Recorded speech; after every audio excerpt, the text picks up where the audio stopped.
کی گفته دختر شدن بدترین اتفاقی که میتونه برای یه آدم رخ بده؟ اتفاقا من میگم دختر شدن چیزیه که شانس هر کسی بهش قد نمیده. پس اگه دختری این سه تا نکته رو توی زندگیت رعایت کن تا به بهترین ورژن خودت تبدیل بشی و چشم بدخواهاتو کور بکنی. ولی قبلش این پست رو بفرست برای سه تا از بهترین دخترای دنیا تا بدونن چقدر دوستشون داری.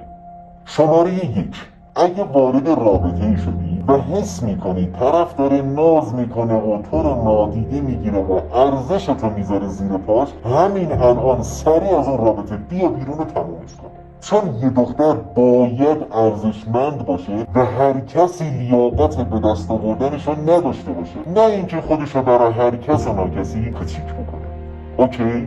شماره 2، همین الان تکلیفتو با خودت مشخص کن. درست درس خوندن برای یه دختر یک چیز خیلی خیلی خیلی حیاتیه، ولی در کنار درس یک مهارت پولسازی یاد بگیر که بتونی توی خونه ازش پول در بیاری. اینطوری برای خرج و مخارج تو چیزهای ریزه میزه زیر منت کسی نمیری.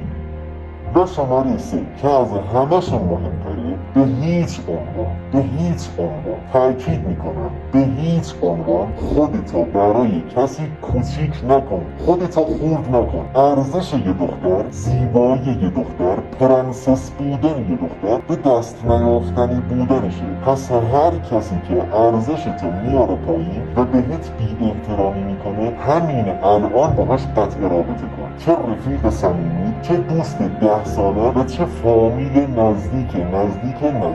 این سه تا نکته هایی که یه دختر همیشه ازشون ضربه میخوره. پس از دونستنشون غافل نشو. توی این دنیای نامرد تنها پسریم که با افتخار طرف دخترم. اگه حرفم به دلت میشه بیا تو جمعه.